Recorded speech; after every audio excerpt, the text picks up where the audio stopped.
focusing on? Mine. It's not. It's Ground bait. there we go. That's it. That's what you want. If we look at it every now and again, it'll pick up our faces, and normally, because I'm the more attractive one. It's like the Muppet it's Show. like this. It's like there we go. Look. It doesn't. I've got a square. Oh, I have now. Yeah. Right, okay. It's You a can bit sit like for a hours photo just doing this. thing. Not a pop video. Got one of them dogs on your screen, isn't it? They're going the opposite way. Should we go straight into it? Yeah, let's go. Right. Let's get cracking. Right, welcome everybody to Tales from the Tackle Shop. We are on season 3, episode 8, which is really weird in my head because we recorded episode 7 less than 48 hours ago. We did. So I'm confused. That doesn't take a lot, Andy, does it, mate? And I'm even more confused because we've got a stranger sitting here. We don't like strangers in the fen. Let a stranger in. He's a very strange man. He's from the Outer Hebrides, yet he hasn't got a Scottish accent. It's No. like Cockney. A Scouse Cockney living in Glasgow with Evertonian dad. So I'm just so confused. Full stop. It's like Wednesday and episode 7's gone out, but now we're doing episode 8. This is like, oh my god. Right.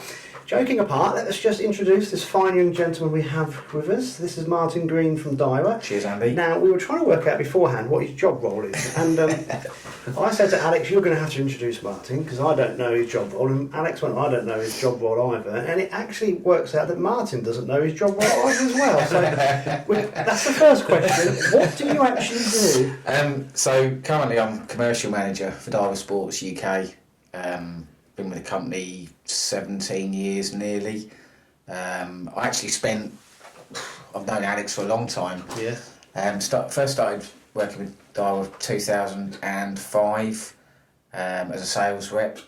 I looked after the East Midlands area, so I was currently based near Bedford.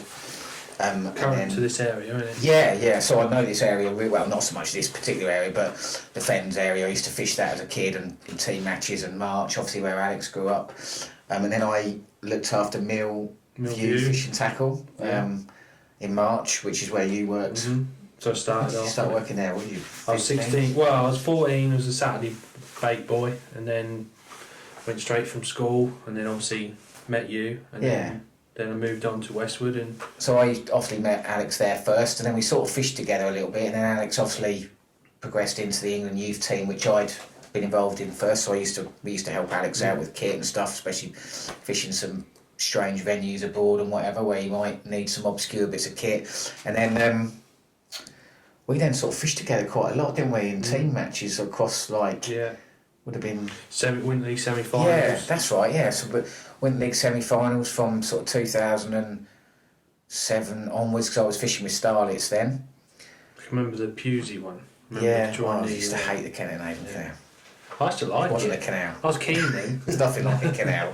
Yeah, I was actually. So I forgot all of that. Then we had all the matches. We had the Winter League finals on the Nene, North Bank. All summer was basically, soon as June 16th, it was like on the Nene. Yeah, it was that's right, because the final would have been in July. Yeah. So yeah, that was really cool. That was like that was a proper period of forward to June 16th. Yeah, it was a proper period of like massive team matches, because you'd have the semi-final was always in March, like early March, which was normally, as Alex is like, on a canal venue. And one commercial, wasn't it? Yeah, and we always, obviously being more of a natural based team with Starlets, we'd always try and get on a natural one. I think if you won your league, you have pick of the venue, and if you come second, you basically got whatever. Yeah, it was left over. Yeah. I forgot all about that. So then you'd finish that, and then it'd be pretty much not close season, but you could only fish sort of commercials. And then, as Al said, literally coming around to like June 16th, Rivers Open, and then you were bang straight onto the Nene for the Winter League final. And that used to be mega. You'd have like a whole week's practice, wouldn't you? Yeah. I remember just going in that little calf in Peterborough, and it was like, when you're younger, it's Alan Scott from all the barns. Yeah, that's right. It'd be all the Starlets and all the Dorking boys. It's like, Will Brazen over there. It'd be the first big team. Well, really, for me, the Winter League final, having grown up as a junior, probably the same as Al, was the biggest event of the year. It was like almost like the Premier League of like fishing. It wasn't like the FA Cup wasn't like a final, and you had to basically get through and win your league, or qualify, and then you get to a semi, and then you'd have to be top 4 in that semi then to reach the final, and that was like 4 areas, 2 north, 2 south, and then get into the final, and the final was like proper heavy duty teams of, you know, you'd have it, and so it'd almost be like proper heavyweight slugfest going into like June, July. You'd have like House of Barnsley, Starlets, Saints, brilliant northern side. Shakespeare were good. Shakespeare were like a mega side then, especially fantastic young English, obviously Tipton would have been quite strong. Well, that now is it Dorking. I mean, probably be at least somewhere. Ossett. Yeah. There was a lot of anglers at Ossett at the time that are now in Barnsley. And Vandenine, Essex. County. Essex, Essex still would have been like Vandenine, Essex they were then. the team, weren't they? So when I first came into the Winter League final, was they were the team to beat. And then you would have had a good local side. You'd have been fishing for Mark 1. Mark 1, yeah. So they would have thrown it into the mix of being Hot like rods. a good local side. And hot rods, Christ, yeah. So they was like, forget all about it's this. a hotbed of match angler, natural venues in particular. Yeah. And like loads of different types of fishing styles as well. So you'd have, depending on what the venue was fishing like, but you'd have a little bit of feeder fishing maybe, a lot of small fish, bleak fishing, short lining, long pole fishing for like bloodworm, roach fishing, which is what I absolutely loved. Bit of hemp fishing. Sometimes it could be flooded. Remember one year it was flooded and high. Mark 1 did real well when. Bit of pole feeder fishing. Pole feeder, a bit and normal feeder. Fenland rules fishing. And it was like weed coming down. there's plenty of that. Weeds, we can't mention weed. No, we're not going to go down the soft weed gate. Yeah, don't get into that. And that would have been sponsored by Angling Times at the time, and they had the big event on the embankment, and there would have been like a bit of a. There'd have been tackle. Was there a tackle show? Yeah, there? tackle fest, wasn't it? Yeah. And for me, growing up, that was all I wanted to win. That was one of those things that I wanted to win the Winter League final, not much from an individual point of view, but from a team point of view, and put everything into it. Literally, like, you know, I'd sacrifice going away with my wife, girlfriend, son, my wife now. You'd have a week's practice on the river. And sometimes the fishing was brilliant, wasn't it? Yeah. When absolutely it was brilliant. like throwing balls of ground bait every 2 or 3 fish and catching 12, 14 pound of roach. And It was quality fishing. I can remember some of my first practices with starlets on the bank, on the north bank, and catching roach on bloodworm, but then seeing other anglers we had in the team at the time and seeing what they were catching. Yeah. And I was like, it's, you know, you have people like Sean Ashby. I can remember like 1 or 2 practices with Sean, and I joined Starlets the same year as Adrian Whittle joined. So we sort of went in it together, and we sort of already partnered up then really as friends and whatever, and sharing information. And you'd see what Sean would catch, and you'd be like, how's he caught them roach? You know, like great big things, and catching like 15, 20 pound of roach in the North Bank, and you'd be scratching around for like 5 or 6 pound. Yeah. Kean Wardle was fishing a lot then, and obviously Downsy was obviously running the side, still doing a lot of fishing. Darren Cox, Simon Fry, you know, just endless. And I remember first year Hemingway at Starlets then? No, he was still would have been Dorking. He would either been either still at Leicester Census or Dorking. Dorking, I would have thought. Ian Barrow, bless him, was around that time. Joe Roberts. I think a few more in a bit, but just to get in the side and fish the final for the first time. What year are we talking about? What roughly? I reckon 2006. Was it? I reckon I got a T-shirt somewhere at home. Yeah, I remember the You know when t-shirts you with the cleared team all your names shit on the out, back. Yeah. and you go, no, I'll keep that one. And have all the team names on from that year. And it was Mark 1. That was my first year I sort of got into team fishing, and the first year I fished with Mark 1, I fished in the B team where you learn your trade, and then moved up to the A team next year. But I was running the bank that final, and I remember it had all the teams up.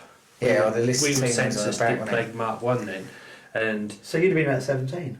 about 18 I reckon. Yeah. Yeah. That's I reckon it was 2005. I reckon that first year, and I still remember winning a match. It was the first practice open, and it was on the Nene and the North Bank, and I drew at Middlehome.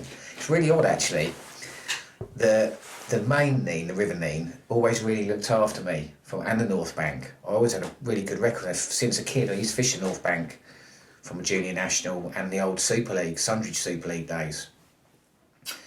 The old Nene, was always kick me in the nuts. But that particular river always really looked after me. I remember drawing at Middlehome on as you go down the car park railings, there's a river comes in on the far bank. That's where the old, that's and what there was it's called stand ground backwater, that is the old knee. Right, yeah. And then throwing a load of leaming at the start of the match, fishing bloodworm, bit of ground bait, long pole, and catching some skimmers like early, and then just getting better and better and better. And I remember catching, I had a big weight, I think like 27 pound or something like that.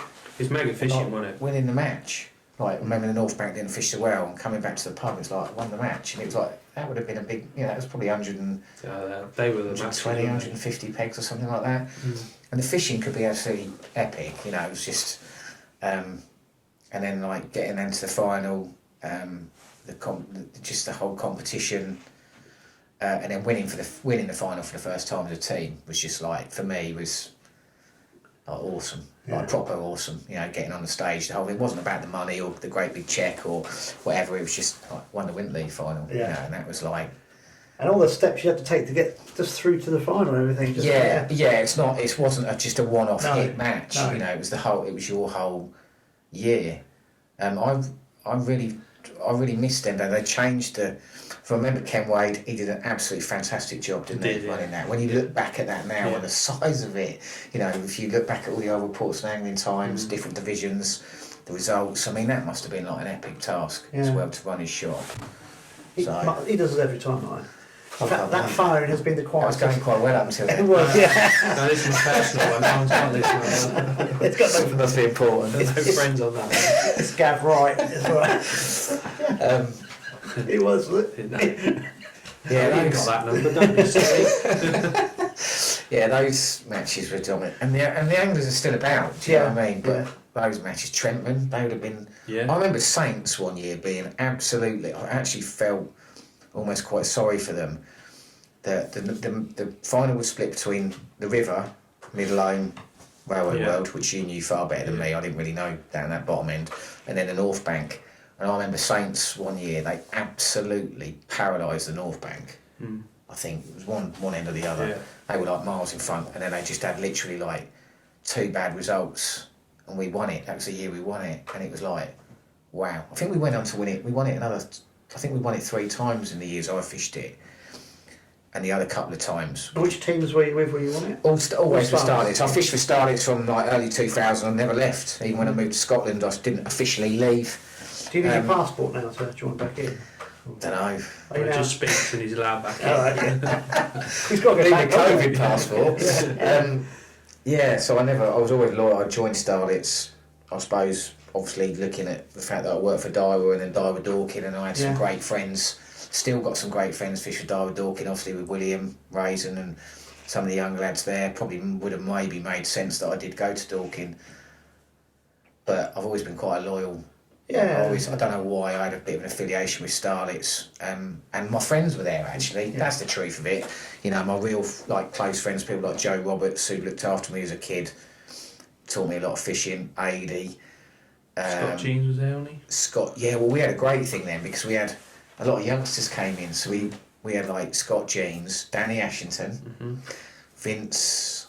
I've forgotten Vince's surname now. There's Vince, Rob Ganley. It's Vince Ganley, wasn't it? They were brothers, yeah. Vince Ganley, Ian Lockley, and we were all came in at the same time, different sort of types of anglers. But it was like we created something, But then you had the hardcore of the sort of 5 there, which was like Mark Downs, Sean Ashby, Darren Cox. Darren probably would have been like international. Simon Fry. Then we travelled there. They were like the core. Mark Downs recently won the Veterans. Yeah, I saw that. Yeah, that was amazing, wasn't it? I saw the footage of him actually playing a big. Do you know what I really loved about that? Especially knowing as I know Mark. I watched him playing a fish on the second day. I think it was an Italian media lady was filming it. And he played with Barbel or something, and he got it in the net after a bit. And he went. You could see him like the whole raw emotion came out of. Came out of him, and I was like, it was just lovely to see that how competitive Mark is, and I know him from those days and seeing matches. You can say what you like about Mark, but I've been involved in his teams, and if you're in one of Mark's teams, he will do anything for any member of that team to make sure you are at the best level to compete and for that team to be successful and win. That's and how you win, isn't it? Yeah, you know, so, and I learned that very quickly with Starlets. Yeah, those guys were amazing, really. Learned so much in a short period of time. So, you know, that was, you forget all about that, don't you? They were big competitions, a lot of time and effort went into those. There's nothing really like that. I remember the last couple of years when we won it, we dominated it, and probably Dorking were like the strongest team at that point then, and Barnsley have always been incredibly strong, but they were, you know, we didn't just come in and we dominated it because we had certain methods right. It became more of a method. We were fishing a lot of... Essex were the team, weren't they? Yeah, Essex... When I started, they were just on the... Was Winnie fishing for them then? Yeah. Winnie, Swinnow, Jenko, Polly, Tony Mead. Andy Mead, what's his... Darren Davis, Ian... Gary Miller, Ian Didcot, Climmy was there then as well. You know, these are teams you're having to compete against, do you know what I mean? And you're looking at them going, oh, and we did. Probably had a little bit of luck and fortune in the first year. Nuddy. But I remember the last couple of years before they changed the final, we were fishing a lot of ground bait and soil and topping up with soil. And not a lot of people were doing that then, and we'd got that, catching some fish maybe on some ugly fish as we call it, like eels and perch and worms and whatever. And I just remember that really. It was different, and you were going in, you weren't like hoping you were going to have a chance of winning it, or you know, you were like, we're going to win this. You know, you were confident going in. Yeah, from start to finish, and that was. And that makes a difference in match fishing, doesn't it? If you've got the confidence side of things. Mindset, yeah. They changed the final, didn't they? They changed the final from July, and they moved it back to August, September. Yeah, I think they took off the Nene as well, didn't they? Well, I remember the last match, the Winter League final, we won it on it because we won it, and it must have been September because I remember fishing the match and driving up to Scotland because I had a sales meeting, and we always had the sales meeting the first week of September. But the fishing was better because there was more roach in the venue. Yeah. I remember one year it was amazing fishing, catching like literally wherever you sat, you catch 20 That was the year of the floods, wasn't it? Yes. Like the practice matches, it was all pole feeder, and you could win from anywhere because you know what the Nene's like. It's full of bream, and even now it's not very good at all now. But if you get a bit of rain and colour, you could sit anywhere on that north bank and catch 2 or 3 bream anywhere. I can remember a final one year I drew middle home again, but to the left of that. Yeah. What did you say it was? That's stand ground backward. Right, so I was to the left a bit where there's a load of weed on the inside. Yeah. Not a very Still good deep, area. isn't it? Yeah. It was a bad area for pole fishing. But the water was still, it's quite a funny story actually, the water was still coloured and up. And I remember someone saying to me, just throw a bit of ground bait in like long, as far as you can throw it, and set a feeder rod up. No, I hadn't even fished, I fished a pole feeder, but I hadn't fished a feeder rod. That must have been the year that I No, actually that's not true. I drew below the wires in a practice match and caught 40 odd pound of bream on a feeder. When it was really up, it was almost level with a stem. Yeah. And in the final I did it, I threw a load of ground bait in and started on pole, so confident on pole, I caught double figures wherever I've been in any practice session, and I just couldn't get a run through, it was just so weedy. Caught a big roach, snagged my rig up a few times, started to panic a little bit, and people would catch a few fish. So he was running the bank for me that day. Might have been armour. And I remember I chucked a feeder out, and I hadn't even got any proper feeder links tied up. You think back then feeder fishing? No, you didn't. Like, it was just like you had a few feeders out, in a bait box or something, and one feeder rod and a reel with £6 line on it. You think how it's changed now? And didn't even have a feeder hook, so I panicked a bit. I chucked the feeder out, and I got my old hook box, which is only like a 25cm thing, and I had like a log worm hook link on there, so I quickly put that on there, put a worm on it, and chucked it out into the middle of the river and put it up. And I was trying to get a bit of a bow in it. I was tightening up. Trying to get a bow and I couldn't tighten it up. Why is tighten up? And I thought, what's this line so slack? And I went, oh right, that's why it's slack. And I had a bream like £3, and I think I had 7 in 7 chucks or something. And I was That's just how like, they were, they're just moving through. And I was like, this is unreal, this, like, you know. And I thought, and I remember looking around. That's when there was a lot of people there, tackle festivals on. Mick Rouse was still doing the photography for Angling Times then. I remember looking behind me and there was just like a stack of people and I was like, ooh, this is a bit different. I never caught, I think I caught a tench and a pike or something and then that was it. And I ended up coming, I came fourth overall individual that year and we won the team event again that year. That was just for me, that was like mega. Good days. Yeah. Very good days. Yeah. Good times. Forget all about them. Yeah. See, I never, because obviously we were in the cafe earlier talking, and we were talking about more Daiwa related stuff, Yeah. Scotland related stuff. And this podcast is now going to be 10 hours long. Because I didn't know about it. No. Didn't know I went fishing. But this is great, because this is what I like when Alex gets guests on, because my knowledge of the guests is, I've never met people before. Yeah. And suddenly I go, wow, there's a whole backstory here. It's fascinating, isn't it? Yeah, you do forget that. Yeah. I mean, oddly enough, as I was travelling down, obviously I'm based in Scotland now, so I travelled down on Monday and stopped in a couple of shops and bumped into some old, not name dropping, but bumped into Tommy Pickering and hadn't seen him for quite a few years since Ireland and got chatting. Spoke to Tommy for an hour over a cup of tea about what he's been up to. He was fishing the same match that Mark Downs was in. I think it was either that or was he in the Masters or there's two in there. But it's just great to see his passion was still like getting back in England side. Bumped into some other anglers that I haven't seen for ages and you forget all of those bases for like where you're at now, what you're doing. Because the names you were mentioning, when I was a kid, I was into match fishing, so I remember you get fishing catalogues, and there was I'm sure it was a Daiwa one. It was one of the Daiwa guys you mentioned, like with Tommy Pickering and someone else, that had a tench in the winter, and it was like the backdrop of the mag. You could see the ice.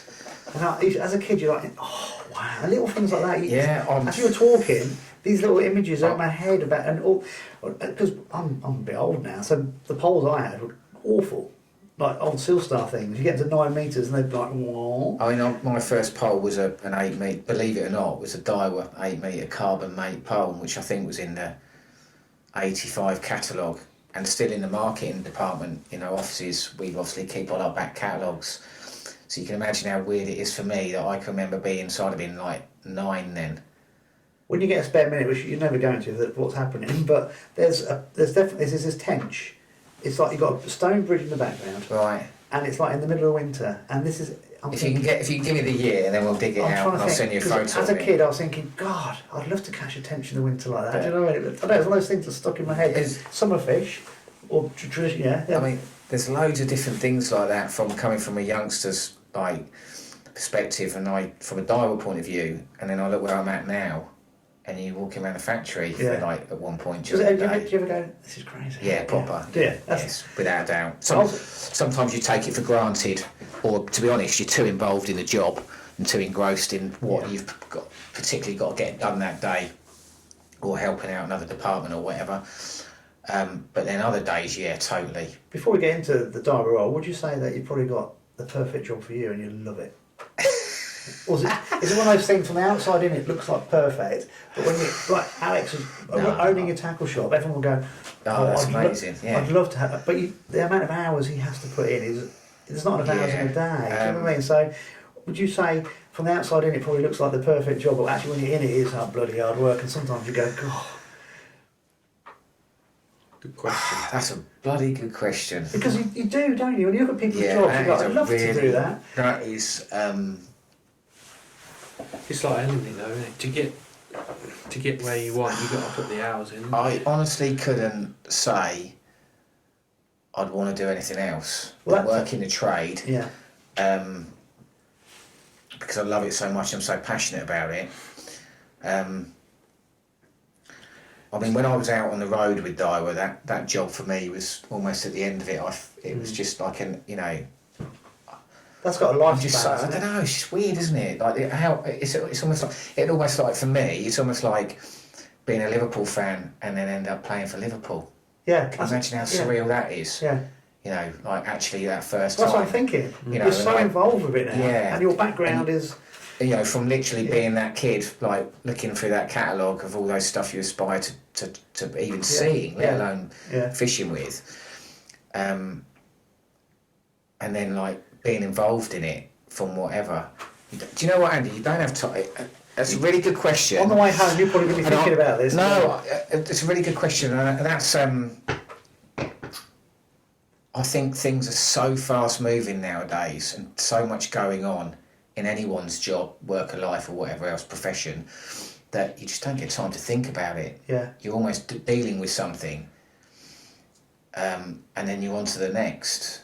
You don't think about your... Time for reflection isn't there at times. Exactly, Yeah. exactly that. And that's really important. If you have that time to reflect, like we just did with the fishing thing. I mean, look at that. That's like, all that stuff. I haven't spoke about that since, you know what I mean? And you could sit in a pub and chops over a few pints and think about all of that and almost taking it for granted. Yeah. But then when you break it down, if you took everything out and the memorabilia and, you know, yeah, it's pretty immense. And not only that, do you know what's really cool for me is the people that you meet along the journey that you are still with now. Yes. You know, so like I fished in the youth team, the youth England team with William, and then now William is one of our consultants. Yeah. And like, so that means that we've been involved with each other since we were 15. And you've probably done something subconsciously with each other, because someone told me, I'll think of it in a minute, someone told me a really good little quote the other day. Only take on your journey through life people who are happy for your successes. Do you know what I mean?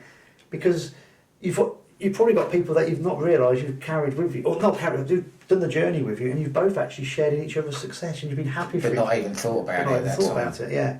You know, I can remember. Yeah, I mean, when you stop and when you look and you go through it, it has been very surreal. Especially the move to Scotland for me was very surreal. You know, that was quite a big thing. Yeah. That taken quite a few years to get done. Not just from a family point of view, but when you're actually there, and you take a look around you. You know, you're in a different country basically. So then my fishing at the time, I didn't fish a lot. We were talking about this morning going to Loch Ken and stuff. You know, that's where I fish now. It's like mad.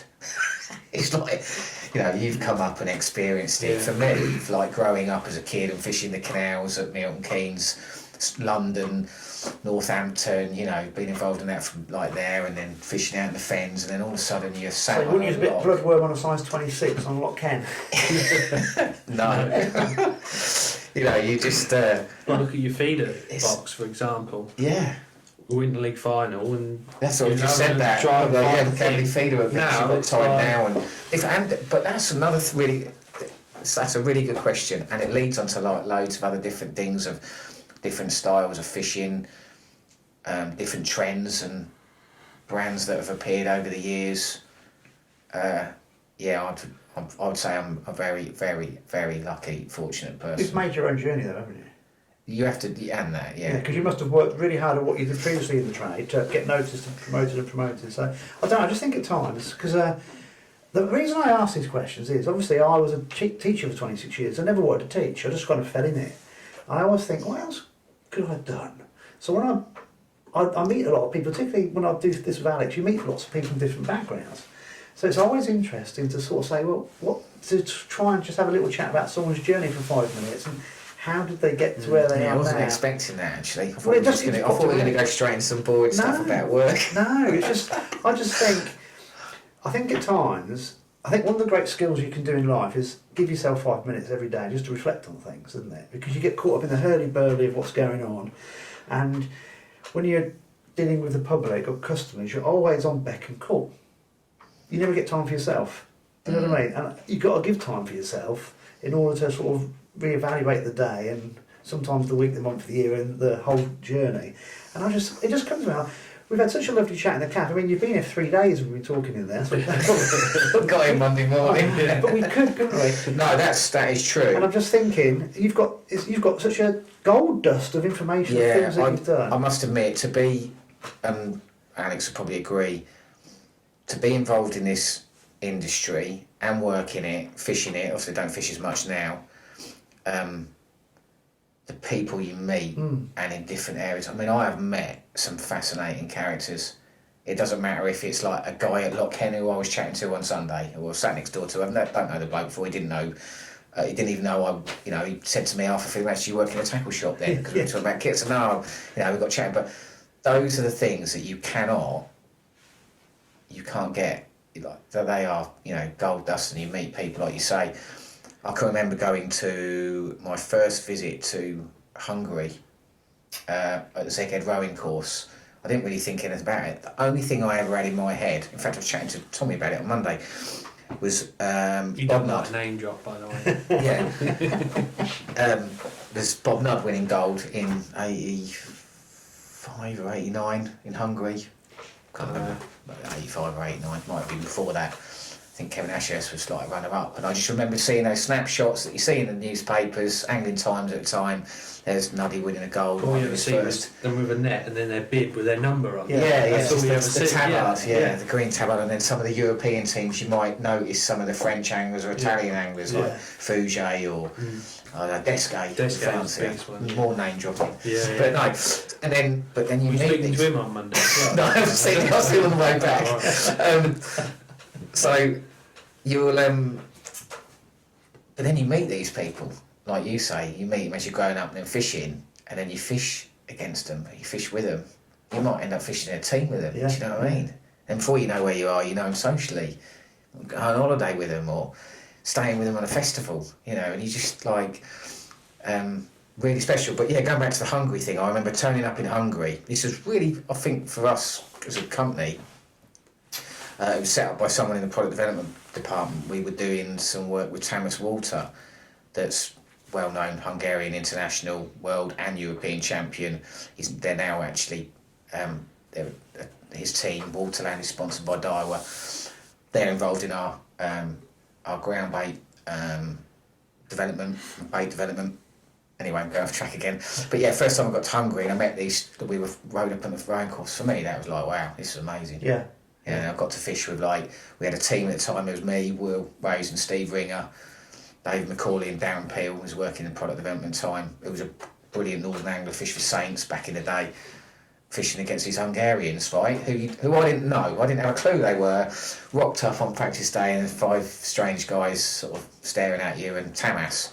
And then you get to know them, socialise with them, have a few drinks, share a pizza, fishing with them every day. And then you spin that on 5 years. And you've got a close friendship. I've taken them to they've visited England. I've taken them to Liverpool games.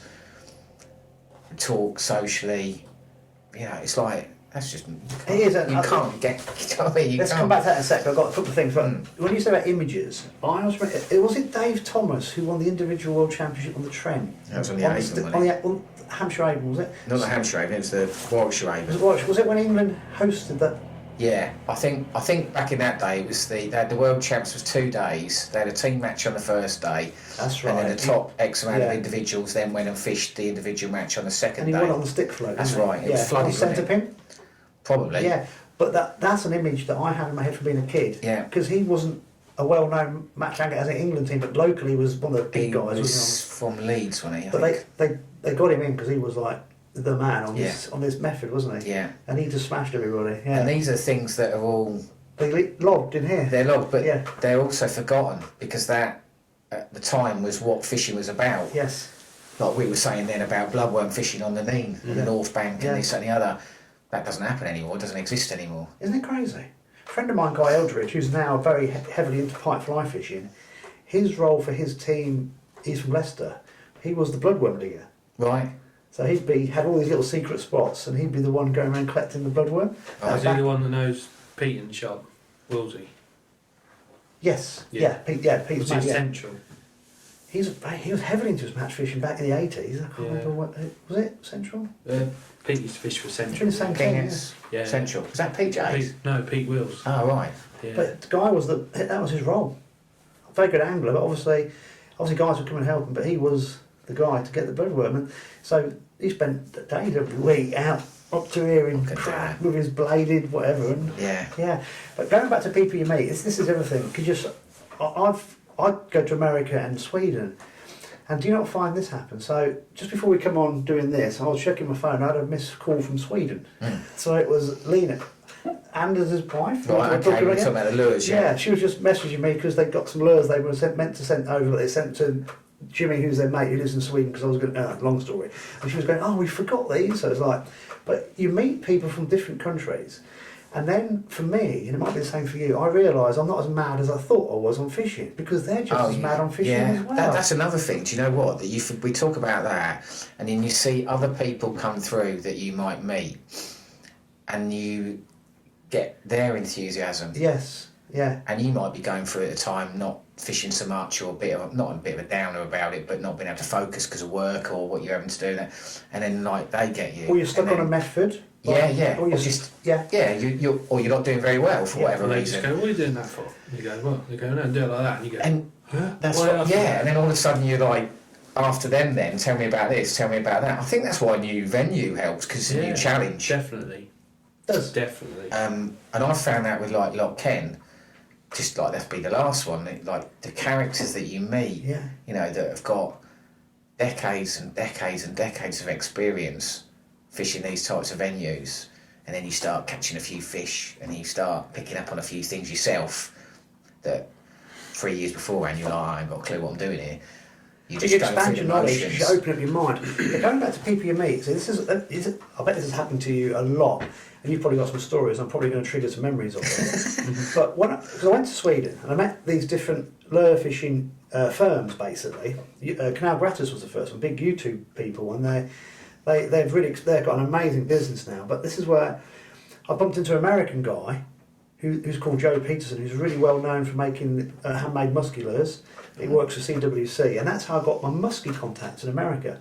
So I started going to America musky fishing, and I remember, I'll tell you the whole story off air, it's perhaps not politically correct, but anyway, so I'm fishing with Matt, the guide, because you have to go to the guide because of the boats and all these lakes. And the first 3 hours, he turned around and he went, hey man, at least you can cast, like this. I'm going, cheeky bugger. What do you mean at least I can cast? He said, you wouldn't believe the number of people I have on this boat that can't do the simple things. And we just started talking about how you can tell, not being big-headed, if someone's a good angler straight away just by what they do, how they hold themselves, what they do. Anyway, so these are all really good friends of mine now over the years. But word had come back from America about me going to America, and the first muskie I had was 54.5 inches, which is a monster. Because anything over 50 is a trophy fish, you know. Right. 54.5 is like fish of a lifetime. So you can imagine these Americans were like, one guy in particular, his name's Chris, goes, hey, you come over here, you stay in my house, you drink my beer, and you catch my muskies. So they're great, you know. And but word had got back to Sweden about this crazy English guy who keeps going to America, who sometimes goes to Sportfish Mass and the big Swedish fair. So now I know kind of a lot of the bigger names. To build up the contacts. Yeah, it comes back round. Yeah. When I went, because before COVID, the last time I went down, I was just walking around, and I know a lot of the guys who are really high up in different firms, and they come over and have a chat. And you hello, Andy, and it's because you go above and beyond and do different things. Word spreads, but across continents, which is really quite interesting as well. It's like, so when you had your Hungary experience, people in Hungary go, oh, we met Martin, and that's these guys, and they know what they're doing. I was just thinking as you were going through it, the contacts of the people that I met over there from following years from other countries, that all of a sudden contacted you and said, oh, do me a favour, can you bring me something? And you're like, oh, here we go, another, you get it all the time. And then you do that, but then they drop you off something. Like, I remember one year, young lad called Povilas from Lithuania, he wanted some, we do a really popular float called a Carp Gloucester. It was originally KC Gloucester. William Brazen actually designed the body shape of it. Not many people know that. They think it was the Gloucester was actually made for the Gloucester Canal, but it was actually William that did the pattern with Stevie Sanders. DAIWA now, we own the brand of Carp. It's one of the most popular floats. Anyway, he said, can you bring me a load of Carp Gloucesters over, because we were running, and I did. I went out of my way and I took him a load of floats over. And the next day he dropped me, he came to the team and he gave me some steel whisks, ground bait whisks, right? Now, ground bait is just ground bait whisk, isn't it? It's like, you know, I remember looking at this whisk going, that's a bit nice design. It was a bit more tubular design, really, really quality. You could see it was a bit of machine quality for a ground bait whisk. Anyway, I put it on this drill the next morning as I went to Instagram. I was like, God, that's good. I said, here, is that me, or is that like really good? Go with that. I said, wow, that's unbelievable. And then from that, like, I then got a friendship with Povilas. He could get me decent bloodworm. So then we went the following year, we'd always get some brilliant bloodworm off him. We stayed in contact, you know, and talked about different things, different fishing. And then following year, everyone had these whisks. You could see like all down the match level, all of a sudden everyone's got them. And I think the following year I noticed all the England team had like these whisks. Yeah. And I think possibly a major major brand now actually does this design of whisk. But all these little different things, and that's all through your common love of fishing. But angling seems to be quite unique in that respect. Definitely. It doesn't matter what discipline you're doing within angling. No. You can't just. This is what you look at some of these young guys, particularly lure fishing. It's not frustrating. It's just but you just look at it and go, oh my god, they've been doing it for 2 years, 3 years. They try and do a YouTube channel and look at me. Yeah. And they're busy trying to get sponsorship from all these companies, and you're thinking, no one knows you. You've got no background in it. It's like it takes time. You've got to actually do. You've got to be good at it first and foremost. You've got to be able to talk about it after you've actually done it.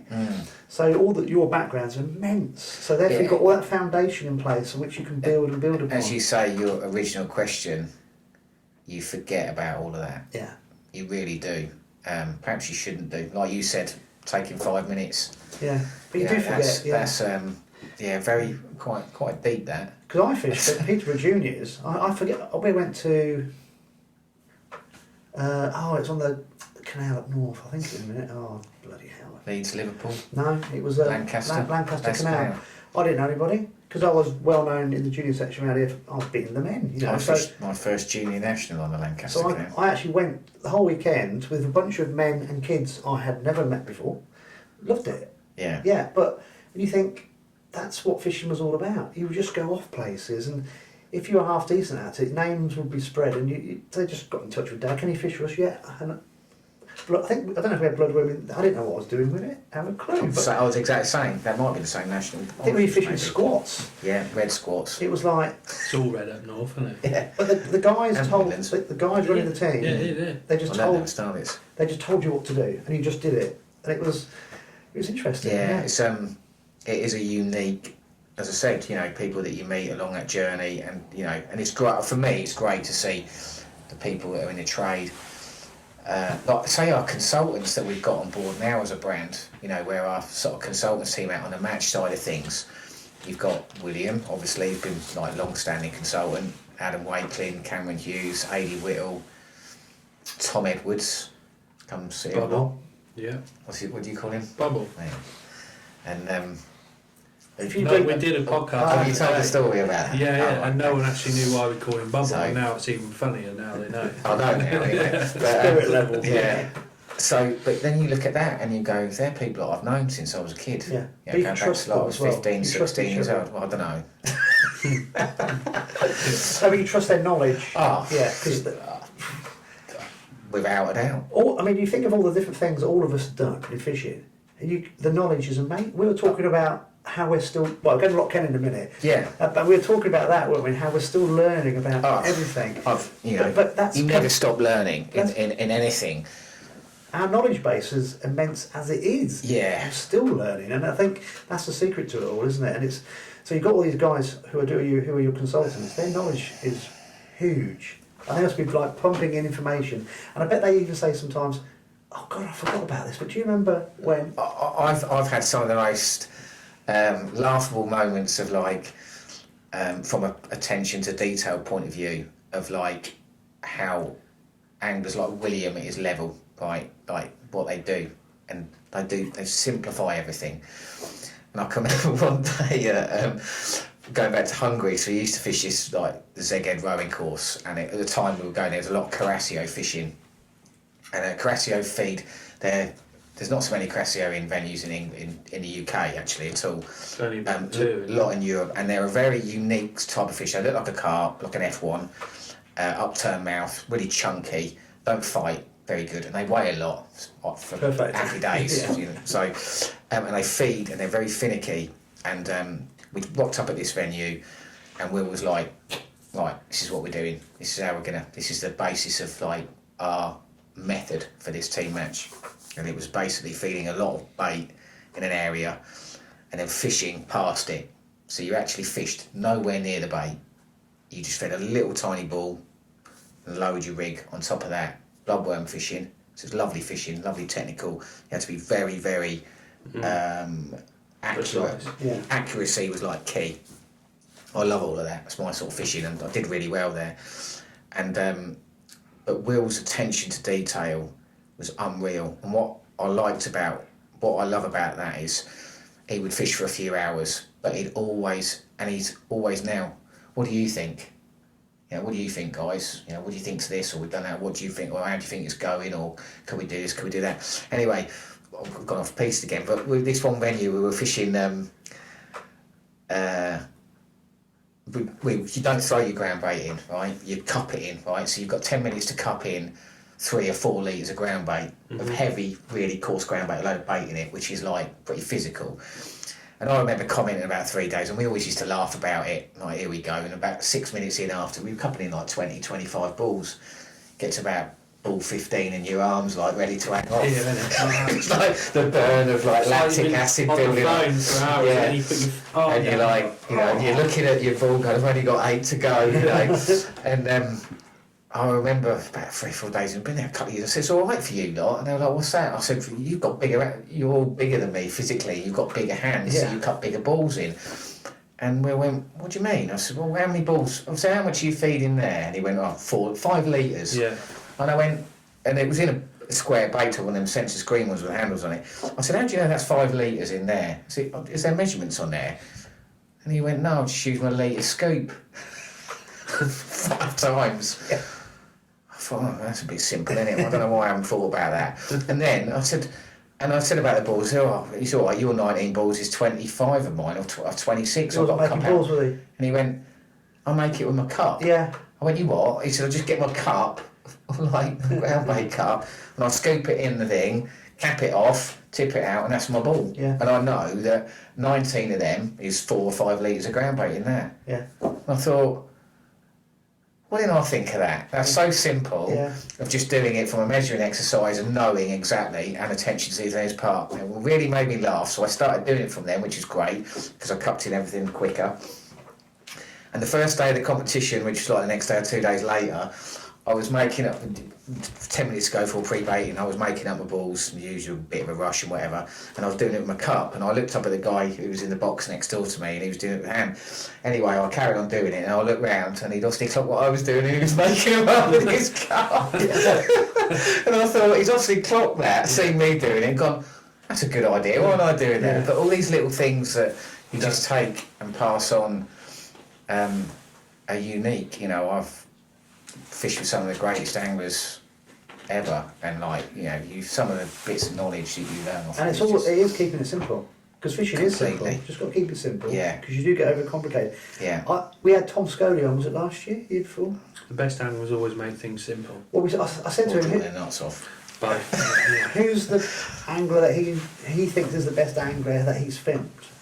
Well, I think and he said Alan Scott Horn. And I said, why? He says his attention to detail is unbelievable. He said, of all the anglers that he films, he goes above and beyond with just everything. And was it Alan Scott who did that video of just flattening the line? Shot, yeah. Yeah, I've seen that. Yeah, which is, again, simply brilliant. Yeah. Isn't it? What a great idea. Yeah. And I think these really top-class international anglers, that's what the one thing they all have in common. They see a problem and they get the simplest perfect answer for it, and they keep it simple so as not to overcomplicate everything. Yeah. Because then you've got lots of variables. If one of them's complicated, it makes it all impossible.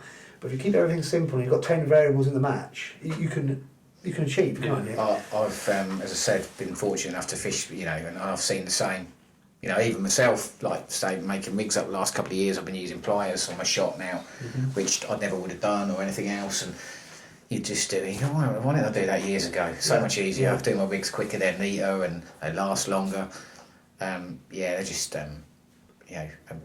William especially, just very, and you see these people as well, and when they're in action, and I've been lucky enough to seen it, and funny enough, Andy Bennett is another example from a commercial point of view, and they go onto this phrase of match management.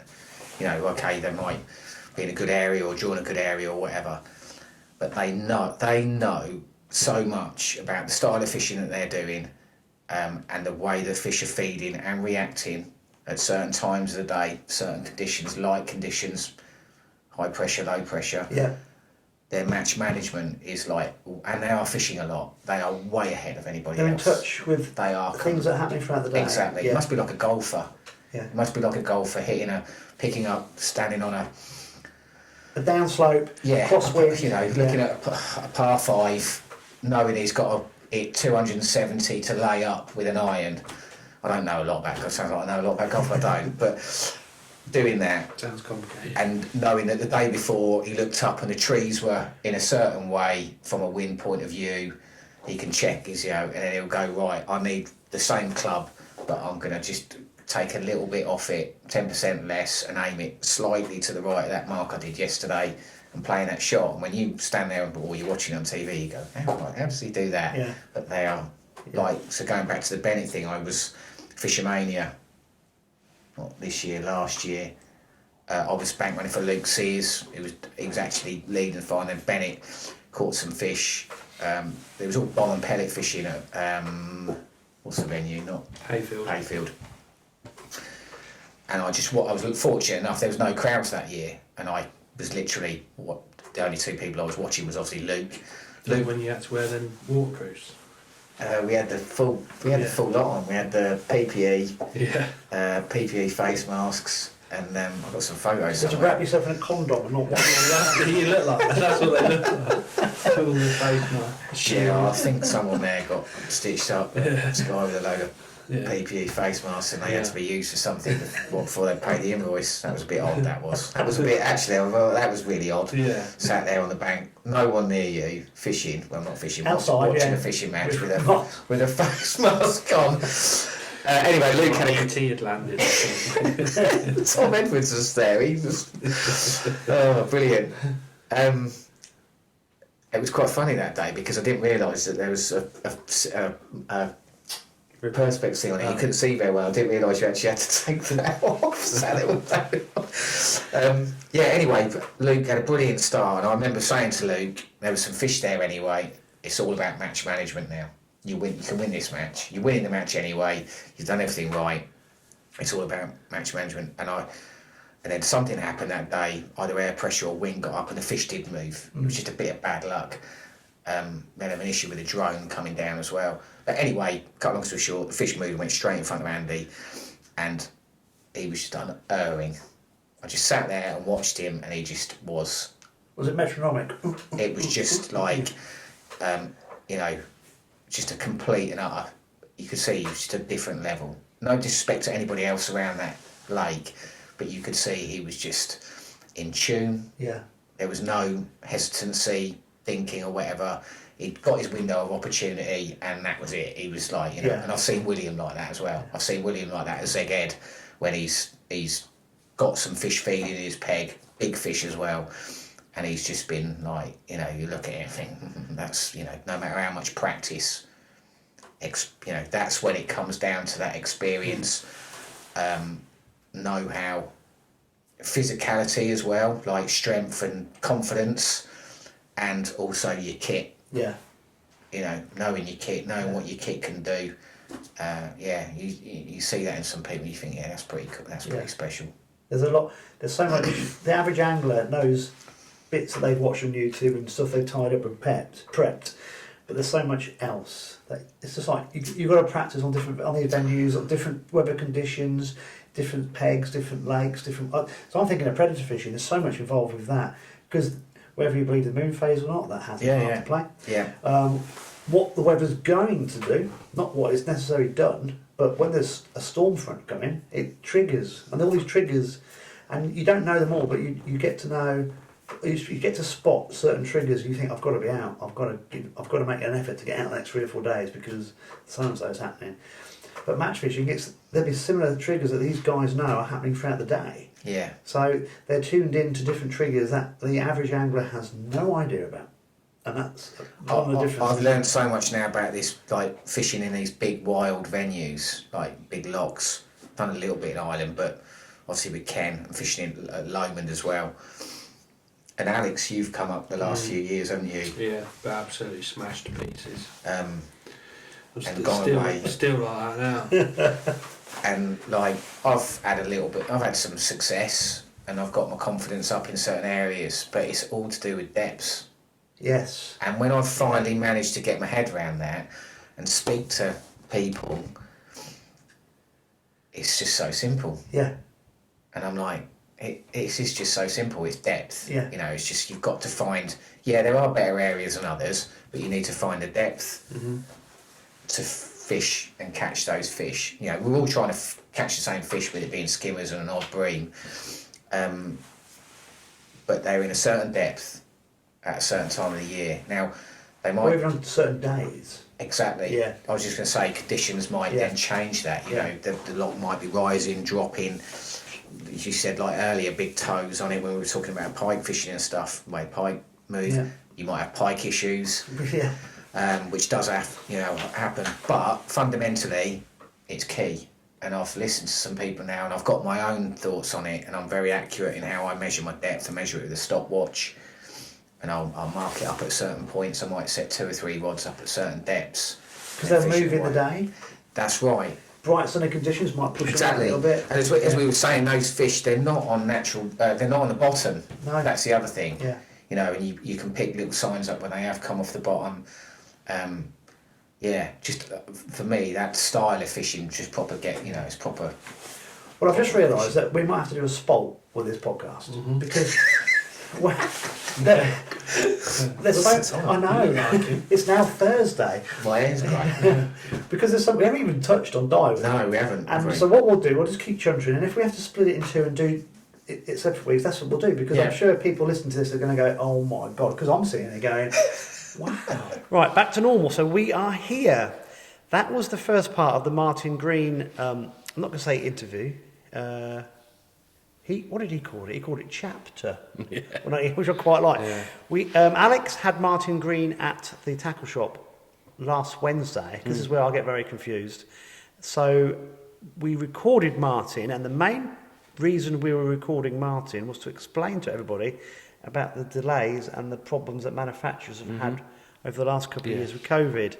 Now, you guys won't realise this, but that part is actually in the 3rd hour of what we recorded, because it was 3.5 hours of Martin Green.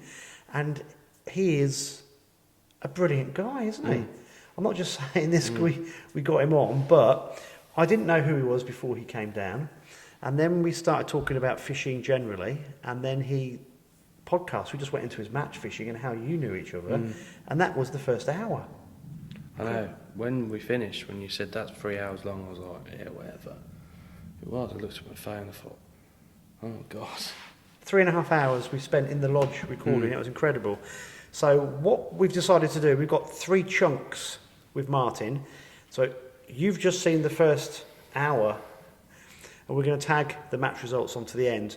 And then we haven't decided whether the second chapter will be next week or the week after. We might split it up with a week in between to see what happens. But we'll definitely get the other 2 sections in before Christmas, because it was really good, and it was really interesting to get the DAIWA perspective on it. So that was great. So that's the plan with that. Right, we are going to fly straight into the match results, because obviously this will be over an hour already, and also second open win on the bounce. Yeah, Bunghole Baits, I'm now known as. Bunghole Baits, yeah. So we'll need to talk about that as well. Before we go into that, just one little thing. I'm not going to talk about what's been going on locally, because I went over the top. Not over the top. I sort of explained to everybody what's going on locally with fish thieves.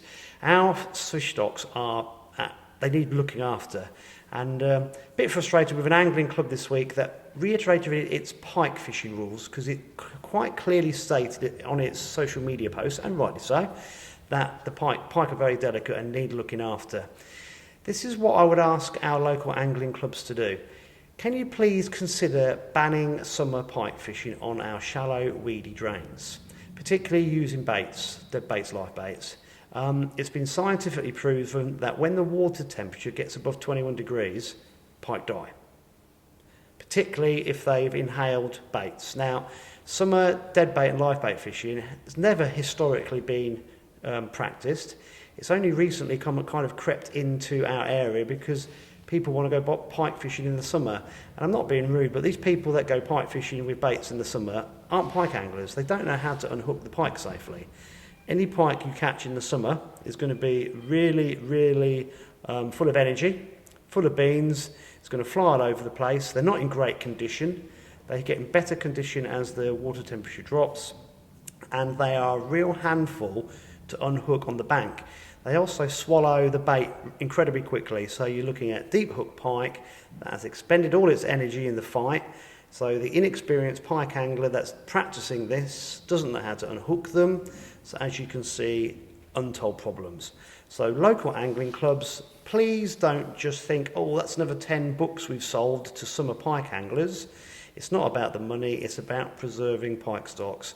And if anybody wants to get in touch with me to have a more in-depth conversation about this, I'm more than happy to. They can also get in touch with the Pike Anglers Club of Great Britain, who have got so much data on this now that it is being proven beyond all doubt that once we get into those really high summer temperatures, particularly in shallow weedy water, there is a lack of dissolved oxygen, and that's what causes the problem, and they just do not go back. So one little thing that I just wanted to mention that I think angling clubs need to consider, because it's not about just getting an extra few £100 from selling books to people that go pike fishing in the summer. So I just want to get that off my chest, but I was quite professional about that. I could have gone far more into detail, but I won't. But you guys know who I'm talking about. Right, just want to say that. Done. I feel a bit happier now. Feel better now? Yeah, I do, yeah. Rant over? Oh, mate, that wasn't a rant. I could go into full rant, but we're not going to. Did you want to go straight into the match results? And they reckon match anglers are bitchy and... Not you being know what I mean? No, it's not bitchy, mate. I've been doing this for over 40 years, and I've made mistakes. I have tried summer pike fishing with baits, or not. I started in September. It doesn't work. It just causes major problems. So the reason I know a lot of these things is because I've actually seen it, done it, and I've been doing it for a long time. It's only a new thing that actually, like you say, anglers are perhaps doing it in the summer just because there's anglers come out of the woodwork since COVID. But before COVID, no one fished for pike in the summer. Do they dead baiting? Surely. No. I mean, the only sort of fish that they do fish for, I suppose, zander, more of a summer fish, are they at night? Or Dedicated zander anglers do not want to catch a pike. yeah. And they see them as a problem, because also they know if they don't hit that run quickly, they're going to have a deep hook pike. Yeah. And to be fair to the very good dedicated bait zander anglers, they use Little bits of eel and they hit it straight away because they don't want the zander to drop it. Well, it's like float fishing, isn't it? With zander, you have to be on them straight away. Yeah. But you see, what happens is also you get these new zander anglers who bait fish in the summer. They sit in their bivvies, they're having a few tins of beer, they fall asleep. So how long have they waited? Well, they're not even awake when a pike screams off their little zander bait. So that is another potential problem. But the really good zander anglers that I know of, and there'll be others that I don't know, they use very small baits, quick hook methods. I suppose you don't really catch many pike at night, do you? You do? Yeah. Oh yeah. Yeah? Yeah. Pike, they just feed at different times of the day, whichever suits the environment they're in at that time. Until recently, my biggest pike on a dead bait was at night. Really? Yeah. But that water was thrown at fish at night. So again, you couldn't sleep. You had to stay awake because you needed to be aware of what's happening when you had a run. So it was quite a tiring thing to do, but you just stayed awake and you slept, well, during the week when you were at work, teaching lessons. No, that's what you had to do. But yeah, it's angling's changed, and I think a lot of the new breed don't actually know what they're doing because they haven't had the grounding. It's kind of like they watch things and just try it out. And angling clubs need to, they're in charge of the water, they need to look after fish stocks. So this is one thing that is disastrous. And don't take my word for it, contact the Pike Anglers Club of Great Britain, who have been involved with this for years now, conducting surveys. There's lots of angling clubs in the Norfolk area, Norwich area, refuse to sell pike tackle during the summer months to boaters, holiday makers on the boats, for that reason. So what's the big one at Brundle? Brundle Angling just completely refuse. Yeah, they're gone. They're gone now. There's another one there's a yeah, I can't remember the name of it. It's a big lure fishing place. Just completely refused to sell stuff during the summer months, which is quite good, isn't it? Because they're going to they're going to be inundated with holidaymakers. Yeah. Yeah, it's the one that's quite close. It's taken over, not the same place. I can't think what it's called. A friend of mine went last summer to get lures for the autumn winter, and yeah, they were quite which is. Mad, isn't it? Well, it's good that they're looking after it. But yeah, we can go to town on this, but we won't. Right, match results, buddy. What did you want to start off with? We'll start with the Whittlesea Saturday matches. Obviously, they have the Frank Beverlacker Memorial every year, which Jeff does a great job of, and they use Chatteris. They use Ramsey water. They try and use Yaxley water, and obviously Whittlesea water, because Frank was, big personality in all those clubs, and I know a lot of the local anglers have sort of fished with Frank for a long time, so it's quite a prestigious match to win for the local anglers, and they do it continental style, so which is a new thing, especially on natural venues. But the problem with the drains and that around here, it's you've got little sections here, there, and everywhere, and it's probably the best way of doing it. So well done to Jeff, really. I think, was it 550 quid they raised for charity, so that's good. They had a big raffle prize. I know they used the George at Ramsey for the draw and afterwards, and that. It was a good match, really good match, and this year's winner was Jonathan Price. The pseudo English / Welshman. The plastic Welsh. That's the one. He's only Welsh when the rugby's on. Is that the name? Yeah, his mum's Irish, his dad's English, but he's Welsh. Yeah. I'm just putting it, mate. I'm so cold. I've got to keep my hat on, but I can't hear us talking. So. Yeah. So anyway, Mr. Bagpuss himself. That must have been full of fish, mustn't it? If he's won. Well, he's won 2 on the trot. 2 matches on the trot. Well, apart from Sunday, but yeah. Wednesday's match, he drew bunghole and had a £6 at St Mary's, and then he won the Frank match. So I think he was chuffed to bits, really, to win the match, because obviously he grew up with Frank Beverlacker as well. So £13.6 from the carrot wash. Nice. So I think he spawned a tench and some bits and pieces. And he's been listening and practicing that worm line, hasn't he? Well, he's had plenty of practice lately. Yeah. Pegsy's been drawing. Excuse me. And then obviously the winner of St Mary's was Gavin Wright. Now, unless there's 2 Gavin Wrights, this must be a misprint, I'm sure it is. No, it can't be, can it? Well, he's never caught £10 a roach in his life, has he? Does he know what a roach looks like? It must have been some tench or perch or something, but fair play. I think it is the Gavin Wright, but with £10.12. So, well done. So Pricey and Bert have won in the same week. Yeah. It is a full moon. Yeah. And then the winner of Ramsey Narrows. I know the Narrows fish really tough. Unless you caught a tench or a perch, there was no roach there for some reason. I mean, real strange because the weather has been warm.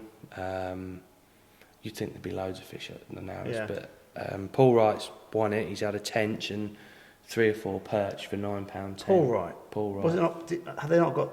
Was not Paul Wright won the one before and not Gavin? No. There's a lot of Wrights going on. Yeah. And the price is right. Yeah. Prizes, yeah.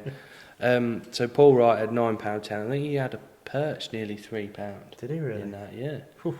So that's nice. Runner up on Carrot Wash was Goddard's, Simon Godfrey, with £10.2, and then Gary Whitwell, £9.8, was runner up at St Mary's from Peg 1, and Roger Biddle I think he had 1 tench, £4.6 at the Narrows. So it was tough, but it's all about the charity at the end of the day, and I think everyone enjoyed it. So even Mr Wagstaff made an appearance. So he didn't win like he said he was going to, but he turned up. That's the main thing. So that's fantastic, isn't it?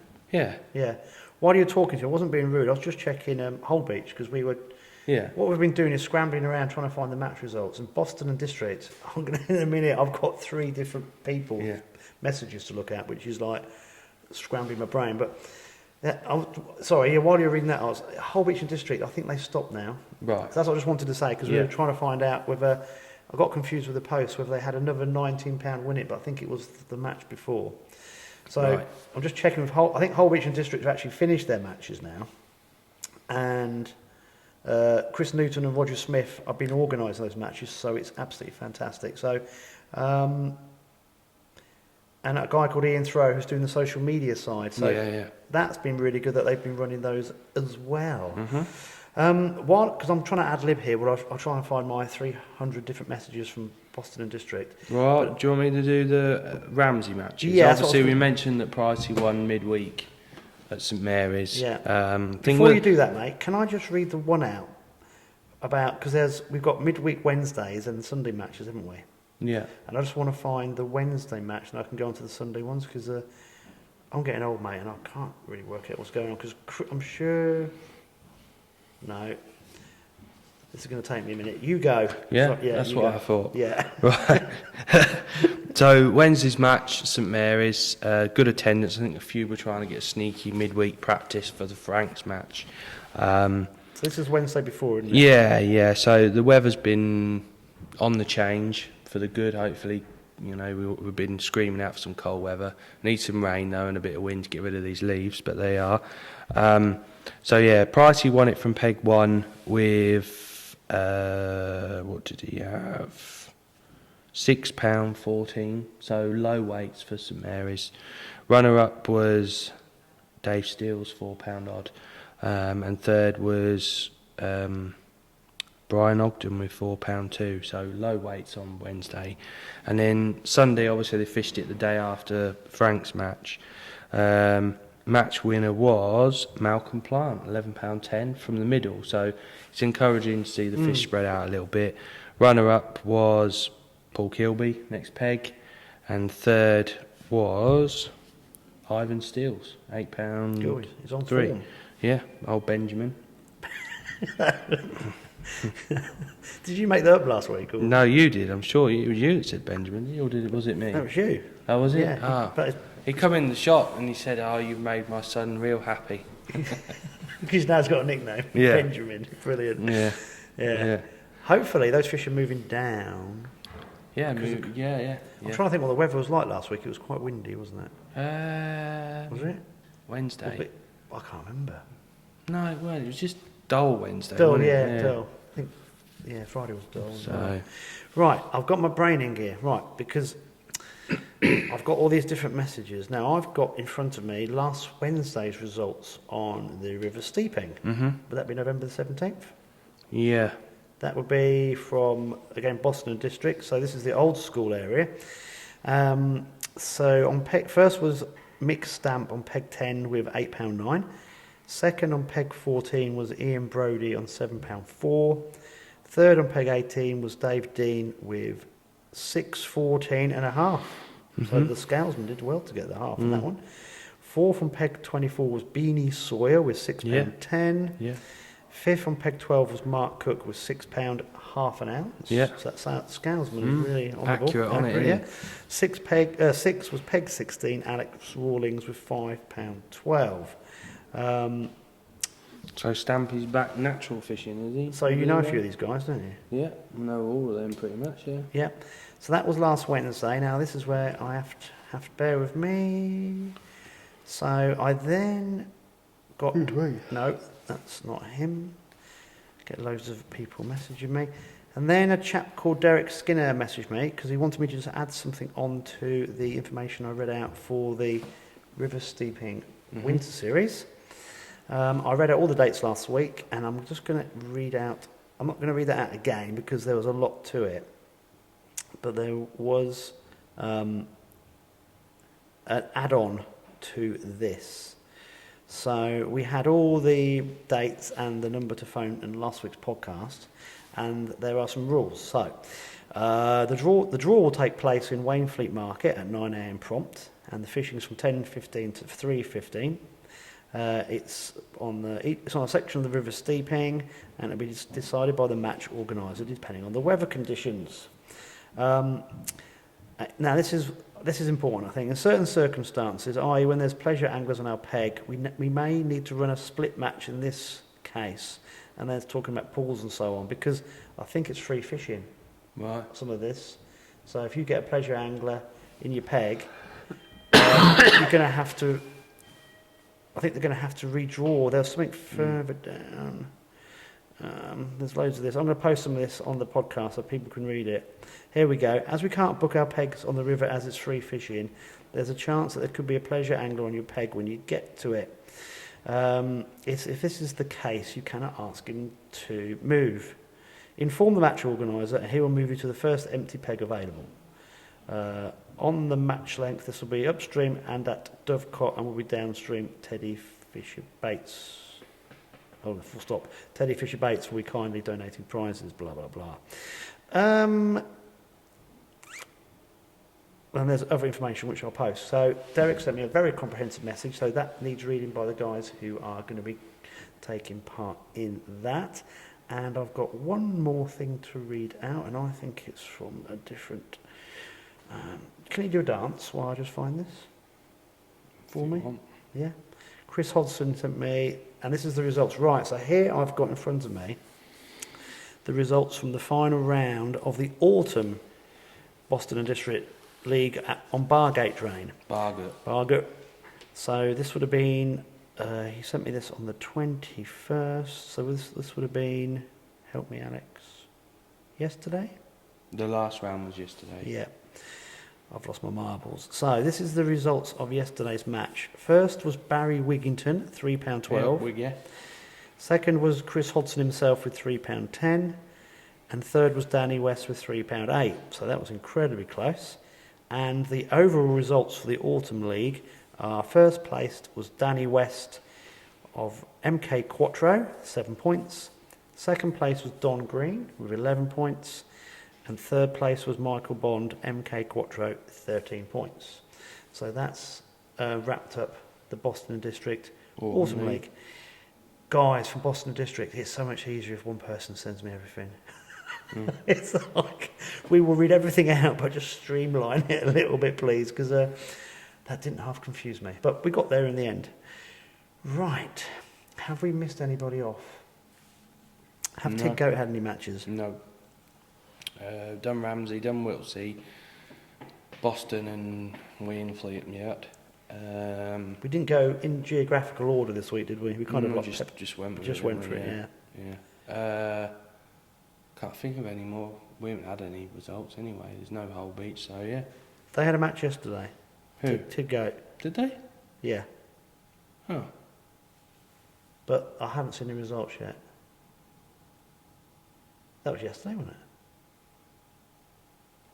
I haven't seen the results. Yeah. So we don't have... So Tig Goat, do apologise, haven't seen any results yet. So we can't mention those this week. We will catch up with those next week. Right. Should we get on to... Yeah, oh yeah. Oh yeah, he says. Yeah, forgot about that. Yeah. You forgot about it already? What, not even 24 hours from your mighty second win in 3 weeks? Yeah, well. So what was yesterday then? It was practice... It's just East Midlands Winter League practice match at March. For next week? Yeah. 80 anglers? Yeah, well, a smashed little bit less than that. everybody I out mean, of there's sight. 5 or 6 no-shows, but I wouldn't say I smashed everyone out of sight, but That's what you told me everyone earlier. knows March. What? No, I didn't. Everyone knows March. It's not the fairest of venues, but it's normally pretty consistent. The problem with March is there is noted areas, and anyone that's got slightly more room than others will have an advantage, but that's fishing in general. You know, you could go to Benwick, some pegs have been raked, some haven't. That's just fishing, full stop. So drew a nice peg I've never drawn before. I drew 2 above the health centre bridge, which near the turning bay there, the one that's collapsing. You just got to be careful that you don't put out a turd. Yeah. Yeah. Well, you have a job, the amount of leaves and stuff. But Oh, I think there was a lot of anglers suffered with that at the weekend. leaf litter. Oh, Yeah. it's terrible. We need a good flush for it. That's what we need. Well, we could call this podcast Turd Gate if I'm not careful. No, Andy Moss would win that one. Oh boy. So yeah, all in all, it fished steady. I sort of said you'd need 20 to 24 pound to win the match. You can sort of say before the match stopped, sort of before this draw, what areas you need to be in. And it was close though. It was close. I think I'm going to say last in, I think fifth was 14 and a bit pound, which was, I think, Liam Darler was last in. He was at Wiggy's on the grass. Bunghole, I'll just get that in. Has he been giving you some hassle? Oh yeah. Oh, yeah. Everyone, you know, but I give it out, so you expect to take it, don't you? So. Oh yeah, you can't give it. I think he just sneaked in, and then next was Neil Adcock. He was below Wiggy's Bridge. I think he had £20. I'm going to say low £20. And then next was James Dracula. You know, obviously another lad that's doing really, really well. Awesome angler. He drew MPEG, not behind the swimming pool, but as near as you're going to get, where we what we call the steps, the bandstand there. He had £21.8. I think Gav was third with £21. Gav right? No. No, he was still crying from his COVID jab. Oh, has he got Yeah. a sore arm? Yeah. Oh, bless him. Why the negativity, you know? And so Gav Butler was third with £21.10, I think. And then runner-up was Ray Malley, the other side of the Wigston's Bridge. He had £21.14. So all skimmers, I think. Nice day. Yeah. And I sneaked the win with £22 dead. So Well, it's close. it was very close. Yeah. I mean, the peg. It was a. I'm not moaning, but it was a frustrating day because the peg was worth so much more if you could fish it properly. And I think there's probably 75% of the anglers that fished March yesterday would say the same, just because of the amount of leaves.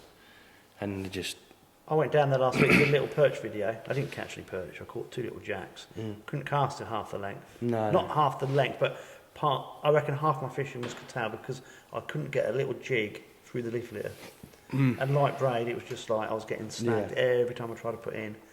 So I was even chucking not what you, on a pole line. I was just randomly putting in. It was horrendous. Yeah. Yeah, it's frustrating because, you know, you've got areas in your peg where you're setting little bases, and for half-hour spells you couldn't get rigging because it's solid with leaves, and you just, it's just frustrating. But need a bit of rain and that'll all be sorted. But as a whole, the venue fished very patchy for March down. It's still good fishing, but there was pockets of fish here, there, everywhere. But that is just everywhere at the minute. You know, you can't get fish to settle on one line. You can't just go ooh and empty it on one line. You have to be a bit more. It's exactly what we savvy said in last week. They're in little pockets still, all over the place. Yeah. They're not So pushing in. the pegs that produce this week will probably produce again next week, but there'll be areas where there'll be a few more fish just appear. Yeah. I mean, one particular area was near the stile, and that's normally nailed on consistent area. That was really poor, but you could go there this Sunday and there's a load of fish there again. So Well, the cold weather. No today, flow. today's the coldest day we've had for a little while. yeah, no Yesterday flow. Just everything's against us at the minute, but Yeah. still, it's March at the end of the day. Yeah. So, But consistently good results. So everyone's like concertinaed at the top. So there's no I think like all the open matches, all the tackle and baits teams seem to do well in the open matches, and then seem to have a cricket score when it comes to the actual team match. So, well, there's no pressure, guys. But well, no, it's what it is. it's a Hail Mary next week, isn't it? You guys have We've got. been saying that all every week, haven't we? Yeah. Yeah. So Oh, I fished a competition yesterday. you did. Yeah, the Lure Angler Society Predator Cup. Yeah. I'm going to name the venue as well. Oh, yeah? Yeah, Rutland Water. God, it was cold. You needed a pike, perch, and a zander. and you just measure them, put them back. So it's very quick. Nobody in the whole competition caught all 3 species in the same. Really? Yeah, it's very. You think it sounds simple, but no, because they'll be in different areas a lot of the time. Sometimes you can catch 2 species in one area, but yeah. So we practiced on Saturday. Myself and my boat partner, Mr. Tom Moyer, who is the CEO, the managing director, the lure presser, and the office boy of FFS Lures. So he does everything. Yeah, so we had a day out on Saturday to practice. He had a 46 centimetre perch. I'll stick a picture on here, which is a clonker on Saturday. And then yesterday he had a 42 centimetre perch. So it was good. It's a good job I brought him. Because I was going to say, that's why is he on your team because you can't catch perch? Mate, I can't catch anything. The only pull I had over 2 days was off a kid in a sailing dinghy as they went over my braid. I hooked the bloody rudder. Honestly, we had to get the rods into the boat because these kids were coming so close. It was that windy, they were out of control. They were going around buoys, and then, I mean, they're only learning, but parts of the resi were just dangerous. But yeah, that was the only tap I had in 2 days, was catching this bloody rudder. But yeah, because it's a team event, I spent a lot of the time trying to catch a pike and failed miserably, obviously. And we were doubling up on different Did you bits. catch any Zeds? I didn't, because as soon as we caught one, we then went for the perch. So Oh, I thought you said he caught perch. no, Tom caught the zander as well. Oh, sorry. It was because Saturday was very calm, so we worked out a very good area and method for getting the zander out quick. And of course, the wind blew up, and we couldn't be so precise on the Sunday. So we tried. I kept getting blown off the areas I wanted to be. We went for it's a long story. We went for the perch, couldn't find the perch. Went back to the zander, tried 2 different methods. One of them worked straight away. Had the zander, left it because you got one. Then we went to a different area to try and where we thought we might get a pike and a perch. Well, we ended up getting the perch literally last cast, and I don't even know if I saw a pike all afternoon. It was just a Hail Mary, just an area which may have thrown up a pike. I've caught pike this time of year there in the last year and the year before, but they've only been small. But saying that, a little one would have smashed it out of sight. So I'm not sure where we've come. We definitely didn't win it, but we may have come in the top 5. I don't know. Really? Yeah. Like I said, nobody had all 3, so we'll find out. I think everyone got so cold they haven't even worked out the results yet, but that's why I got the hat on. I'm still frozen. So that was good. So Tom, thank you for joining me for that one. Yeah, so no wins, I'm afraid. No, can't replicate Mr. Bates here. Right, buddy. So it's Winter League next week. This Sunday, yeah. This Sunday. Team orders been administered. Yeah, just don't come last. Are they raring to go? Yeah, I think so, yeah. Yeah. Right, so what we'll do next week, we'll have a rundown. Depending on what happens during the week, we might have Martin Green second chapter, or we might have Andy ranting for another hour, or we might have Tackle and Bates first place. You might, yeah. Yeah, you probably got more chance of Andy ranting than Tackle and Bates first place, but you never know, do you? No, we never know. Just before we wrap up, one last thing. Alex has been very quiet this week. You're struggling, aren't you? You've got a bit of a cold, so you need to get rid of that for Sunday. Yeah. So this is why Alex has been a bit quiet, because they're full of cold, and I'd have expected a bit more exuberance from the mighty win yesterday. Yeah. So it's early nights, I'm afraid, this week. Get yourself to bed early so you can have another win on Sunday. I'll do my best. Okay, everybody, thank you for watching. This has been Tales from the Tackle Shop, a Fenland Fishing TV production.